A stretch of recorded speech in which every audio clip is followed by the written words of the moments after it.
William pergi. Hari ini sebenarnya gereja ini kaitan dengan keluarga ini juga kosong. Terutama saya datang di sini yang pertama adalah hubungan keluarga itu Pak William meninggal. Jadi mungkin saya gabung dengan ada beberapa ibu-ibu dengan istri anak-anak, mungkin kami masih suasana duka begitu di rumah. Tapi ya Roh Kudus tadi dia tetap bekerja, dia tetap menolong, dia tetap menghibur kita. Akhirnya kita semua merasa terhibur. Saya mau kita kembali, Roh Kudus diutus resmi untuk menolong menata gereja Tuhan. Gereja Tuhan, puji Tuhan Pak Ketua, baik gimana? Ya sakit ya, puji Tuhan. Ya awas teman satu seperti ini, jangan sakit lagi ya. Ya.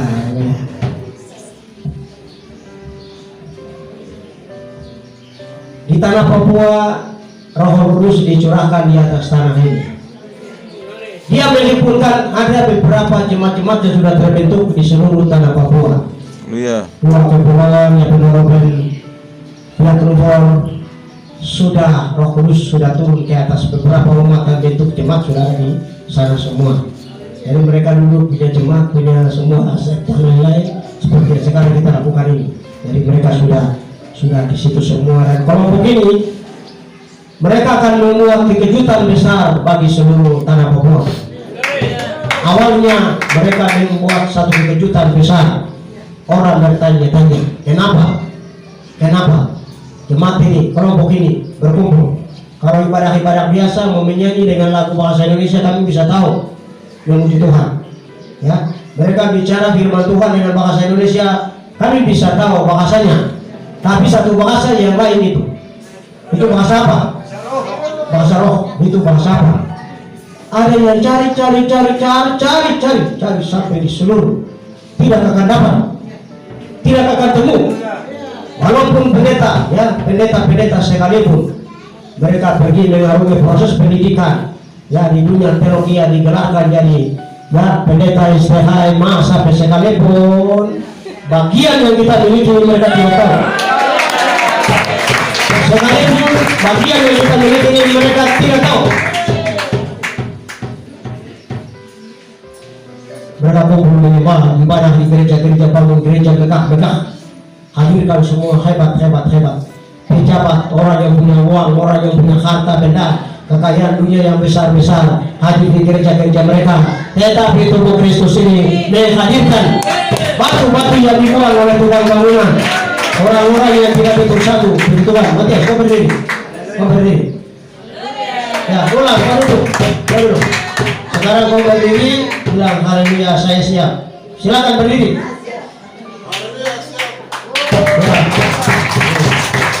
Jadi orang satu ini bikin dia punya istri ini selalu menghadapi dia untuk mencucurkan air mata seperti yang masa.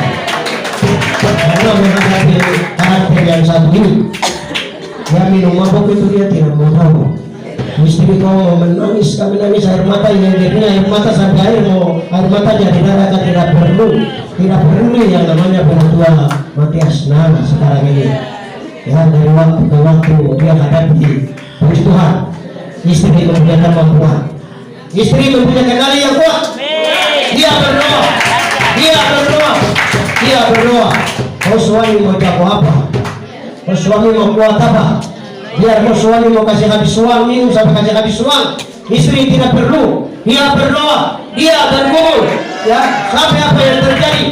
Kalau Matias waktu istri berdoa, Hawa yang dulu jatuhkan kami Adam di Taman Firdaus jatuh dalam dosa, jadi tidak perlu mau sampaikan kata dan bahasa seperti itu, tidak akan dapat. Akhirnya kekuatan doa langsung lumpuh. Iya sekarang. Hari istri seorang diri datang sembahyang, datang baru suami tinggal di sana lakukan seperti itu. Tuhan mempunyai perhitungan, harus ada waktu suami istri itu harus sama-sama. Datang sembahyang, datang beribadah supaya lengkap. Karena kita ini sebentar lagi dipersiapkan menjadi satu jemaat yang disebut pengantin perempuan yang siapkan diri dan sorong-sorongkan diri untuk menantikan sang pengantin laki-laki itu akan datang, ya masuk ke dalam acara pernikahan perkawinan.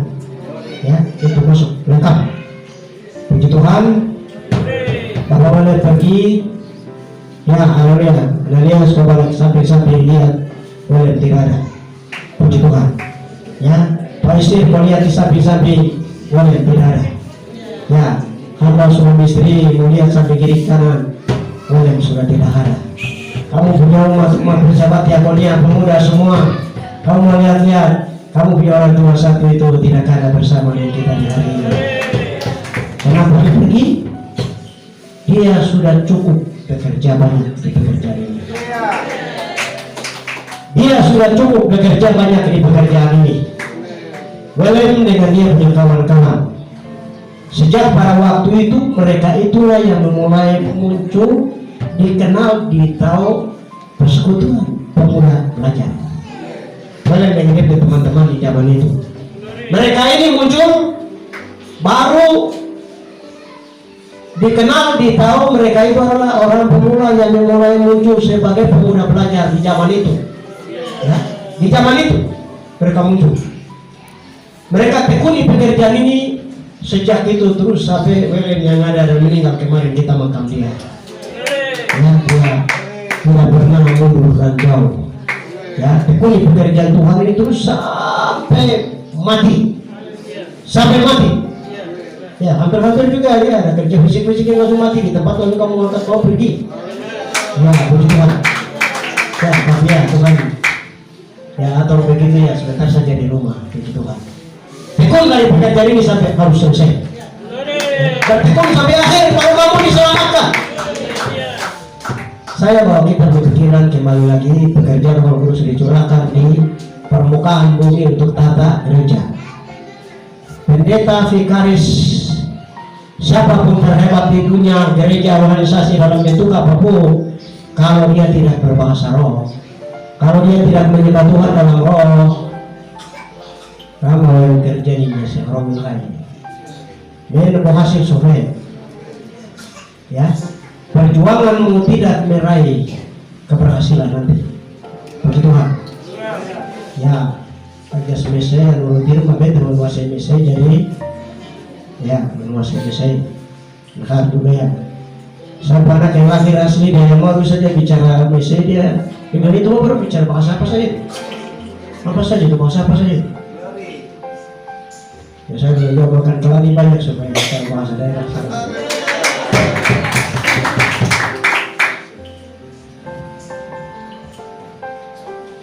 Gereja ini sampai hari ini kerja keras menyiapkan generasi demi generasi, tapi kalau tidak masuk di pola ini sistem ibadah jemaat Tuhan dari pengorban terus sia-sia semuanya. Jadi sekali bertemu Kristus, moto untuk Kristus, sekali bertemu Kristus tetap bertemu Kristus, disertai dengan lagu Mas untuk Kristus yang sudah ditahu, sudah dinyanyikan di sini. Akhirnya kita tetap di sini untuk seterusnya dan selamanya. Ya, dia manusia orang bersaing tetap. Kamu orang A3 ini, ya A3 1 A2, ya 1 1 2 3, dia bersaing dalam segala hal. Tetapi kamu bersyukur orang A3, orang Ifat yang ada di kota-kota lain ini sudah berkecimpung di sini, berwarak tubuh Kristus di sini. Itu sudah oke, puji Tuhan. Ya, sudah oke. So, tidak menghadapi tantangan lagi seperti di sana. Di sana itu kalau untuk orang IT-nya sudah oke. Seluruhnya sudah oke. Tapi daerah Aifat sementara kami sudah perang, berupaya, berusaha sudah menduduki wilayah Aifat, baru kami membentuk satu sidang jemaat. Kami mulai membangun itu dulu jadi markas di situ dulu, baru nanti dia menyebar ke kampung-kampung yang di sini di seluruh daerah Aifat. Waktu kita doa semuanya akan berkembang. Ya baik, mari kita sama-sama lihat Yosua.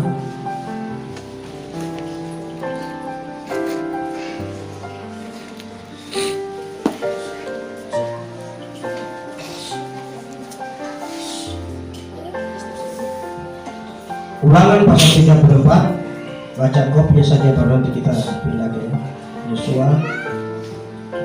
Ya, Ulangan pasal yang ke-34. Ya, ini harap dilihat semua ya, buka semua ya.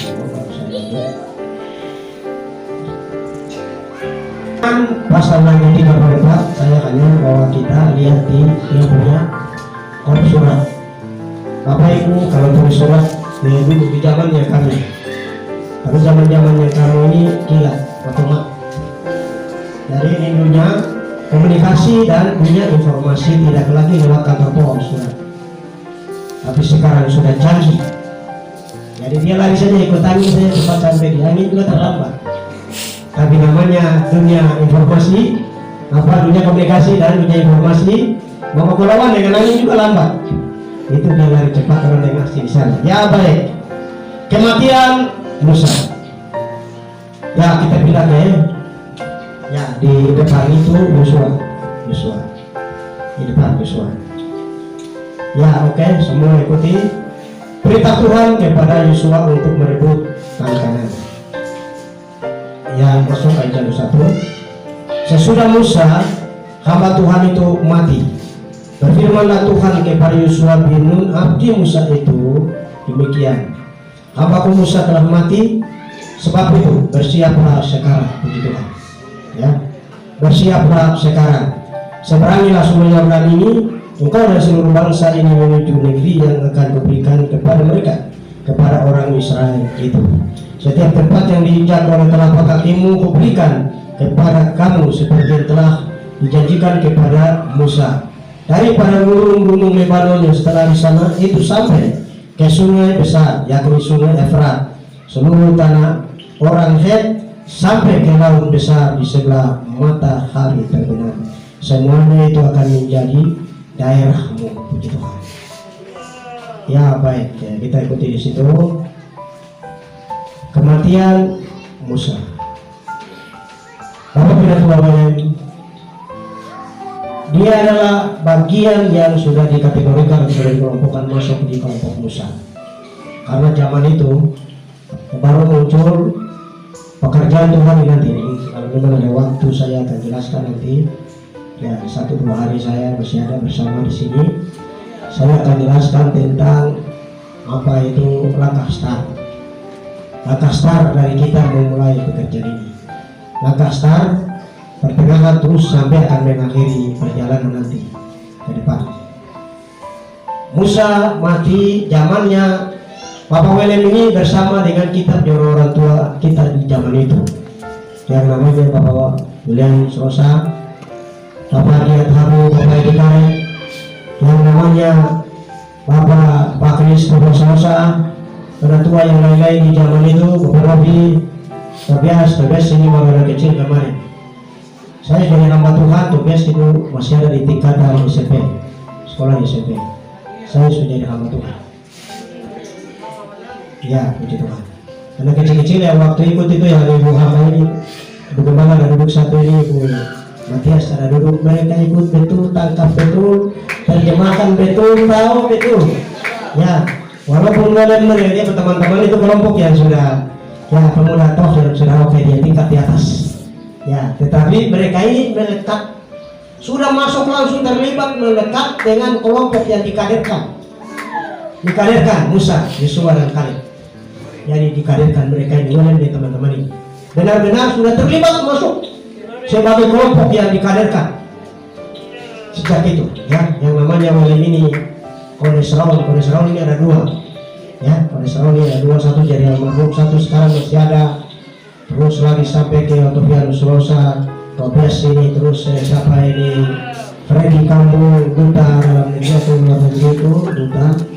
Terus ada beberapa itu, mereka itu adalah satu teman yang anak-anak pemuda waktu itu, mereka lah yang muncul pertama kali, ya, yang disebut pemuda pelajar itu.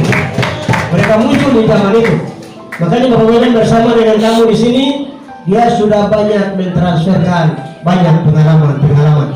Sudah bersama dengan kamu di sini, siapkan kamu di sini, dia bagaikan Musa, bagian dari Musa, ya. Dia siapkan kamu, kaderkan kamu dalam mengajak, memberi rambu-rambu, ayat nasihat, semua apa saja mereka ini dari awal, sisi korban, ketaatan, pengabdian, taruhan, berani mengambil risiko dan banyak hal untuk kepentingan bagaimana kemajuan pekerjaan Tuhan yang ada di kawasan ini. Sejak itu terus sampai ya mau bilang pekerjaan apa anak remoto sendiri mana mati tenang anu tahu koruptis. Mereka kerja tidak pernah memperhitungkan, memperdulikan jaga dirinya, kerja sampai mati, korban sampai mati, korban sampai tidak memperhitungkan latar belakang, korban sampai tidak memperhitungkan untung rugi. Nilai-nilai itu yang ada di Bapak William ini, karena dia ini muncul di zaman itu dan karakter orang-orang tua yang usaha kaderkan mereka itu betul sudah masuk, sudah tembak kiai. Maka mereka menyebar di seluruh Papua tidak sia-sia. Mereka menyebar di seluruh Papua tidak sia-sia. Mereka perhitungkan bahwa mereka adalah Yosua yang berani maju menghadapi tantangan dalam bentuk apapun. Mereka tetap sampai terakhirnya mereka harus merebut. Mereka menduduki, mereka menguasai wilayah itu. Puji Tuhan. Saya waktu datang pertama kali di sini saya lihat ini Nanias ya, Nanias tahu itu. Ya, nama Nanias. Iya. Ya. Dua, satu Isir, satu kawan. Saya lihat dia ini pertama kali saya pikir dia orang Tabang di sini. Ya, makin lama-lama saya dekat waktu dia masih tugas di apa di bawah sana. Saya dekat terus karena hubungan dengan pegawai di sekitar itu. Kita waktu orang baru. Ya, akhirnya saya dekat saya tahu persis dia orang memang begitu kan. Ya, salam ya begitulah mirip orang Papua ini. Kalau kemana-kemana ya begitu mukanya kitabnya semua sama seperti itu sudah. Ya, ini Musa meninggal, Bapak William meninggal. Jangan putus harapan, jangan putus asa, jangan kecut hati, jangan tawar hati. Tadi ada Mazmur kata Hikmat dari sampaikan William satu itu meninggal, tetapi yang dulu adalah William berganti penerus generasinya. William satu itu pergi, tapi dia sudah menghasilkan kamu sekian yang ada ini. Jadi kamu tetap siap apapun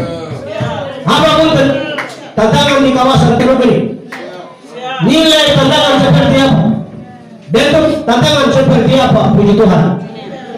Kamu jaga negeri ini, kamu jaga. Ya, puji Tuhan. Saya ini hanya kepentingan pekerja Tuhan di Papua ini. Kita bisa sebentar ada di sini, di sana, di sini. Untuk demi bagaimana memulai ada tantangan, ada apa kita mulai selesaikan sana sini. Ya, kita keluar masuk.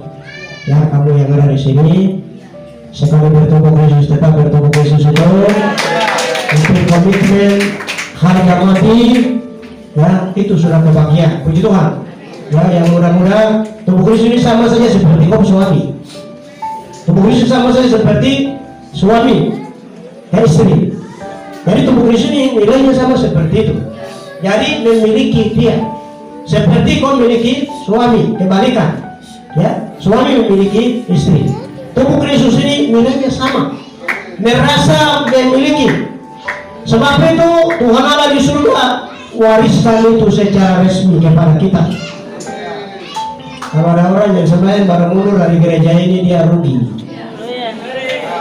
Dengar baik-baik. Ada orang yang mundur dari sini, dia rugi. Kerugian berada dia di bumi nanti di surga. Tadi saya katakan awal, pekerjaan roh ini hanya kita orang tubuh Kristus yang awal kita terima, kita tahu. Selain orang Katolik, orang GKI, orang Advent sana, orang dari gereja-gereja lain, puji Tuhan. Mereka dulu di sana tidak menyembah seperti kita. Walaupun mereka menyembah, walaupun mereka beribadah kepada siapa?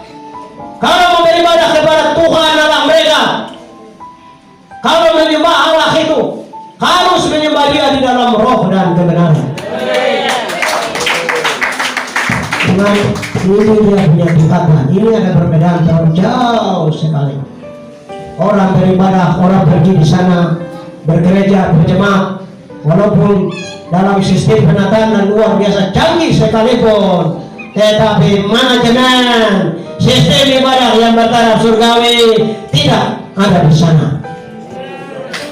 Penataan ibadah yang bertaraf surgawi, bernilai surgawi, itulah yang disebut kerajaan Allah. Itu bukan terdiri dari soal makan dan soal minum. Kerajaan Allah itu hanya terdiri dari damai, sukacita yang dikerjakan oleh orang lurus. Kalau tidak ada orang lurus, benar dia menunjukkan pribadinya itu bekerja dalam satu gereja, satu jemaat, satu pribadi. Pendeta saja sudah tahu bahasa roh baru. Kira-kira jemaat yang lain kira-kira bagaimana? Ya, mari saya ada diskusi sedikit. Ya, dengan Mazhar atau apa? Iya, Mazhar. Iya. Ya, Mazhar satu ini. Iya. Saya bilang dulu kamu orang pihak bahwa Injil datang untuk ajar kami orang yang mau. Iya. Kami terima Injil, kami tahu Injil. Ya, itu baru layar dibuka. Layar dibuka melalui pemberitaan Injil kehadiran. Ya, pendeta Ruben dia. Benar-benar itu kuasa. Oh ya, coba katakan bahasa dia. Ya, di situ apa? Ini Indonesia bisa tahu. Ya. Kalau Bapak Jitro tahu saya jempol. Kalau dia orang Jawa. Tapi yang ini tahu dia waktu dia masih kecil dia sempat lihat. Ya, yang paling terkecil di antara generasi sekarang saya yang tahu. Saya yang tahu. Karena saya pergi pelayanan di pihak di zaman itu. Saya bersama dengan saya ditangkap pekerjaan ini mulai ya orang tangkap saya kasih masuk di sel. Saya hanya di situ saya menggunakan siapa yang membantu saya proses saya hanya seorang diri di tahanan. Tuhan bilang kau tenang saja. Mazmur 121. Angkatlah matamu, lihat di atas gunung-gunung. Sebentar lagi ada pertolongan datang kita. Saya juga tidak ingat sedikit pun Bapak Rubiak itu, pendeta Rubiak itu. Sedikit pun saya tidak ingat. Dulu memang saya dengar orang tua saya cerita. Salah seorang pendeta datang muncul di zaman itu, seorang ya pendeta yang muncul tiba-tiba lahir di pulau yang paling terkecil di seluruh tanah Papua adalah pulau Biak-Numfor. Iya. Muncul di pulau itu, dilahirkan di pulau itu dan seterusnya. Baru dia dibesarkan seterusnya mengalami proses lain sampai saya dengar orang tua saya cerita-cerita. Saya juga teringat itu setelah pekerjaan roh tadi. Kami berani cinta pulau Papua ini dan terobos masuk dalam tantangan sehebat apapun. Kami sedikit pun tidak takut. Gunung pun kami seberangi, laut pun gunung pun kami daki, laut pun kami seberangi. Tantangan itu apapun kami tidak peduli. Saya di tahanan itu baru saya munculnya pendeta Rubiak yang dulu datang ke Yamaru itu muncul di pikiran saya. Baru saya bilang, wah setelah saya pikir nanti selanjutnya bagaimana untuk saya bisa ketemu beliau. Ya baru sebentar saya kontak ke petugas yang ada di tahanan situ, tolong cari pendeta Rubiak punya nomor telepon. Tolong cari dia. Carinya tidak bisa dapat di mana-mana. Kalau lupa kok tidak tahu, cari saja di kantor Departemen Agama di Kabupaten Biak. Tolong telepon, cari tahu di situ. Pas cari tahu kontak ke saya, sudah langsung komunikasi. Tidak lama lagi beliau muncul. Saya juga tidak tahu dia punya bentuk romannya itu seperti apa. Tapi Tuhan itu menaruh beliau di pikiran saya dan betul dia akan datang dan sebagai penyelamat untuk saya. Apa yang terjadi? Datang sampai di tahanan. Saya bilang ya orang yang masuk ini pasti dia ini sudah. Tidak ada lain lagi. Di jam-jam yang tidak ada orang berkunjung ke situ, jam tertentu saja orang berkunjung. Tapi jam begini pasti beliau ini sudah. Saya langsung berdiri dan peluk beliau dan saya menangis dan seterusnya. Roh Kudus sudah kasih tunjuk betul bahwa dia itu sudah memperkenalkan. Sudah ada dia. Seterusnya saya cerita, oke sudah anak, tunggu di situ selanjutnya saya proses. Sudah langsung dia proses langsung dan dia diperintahkan lagi ketemu saya bahwa saya keluar dan langsung menghadap. Ya, kita bicara, oh saya kasih data yang akurat di situ semua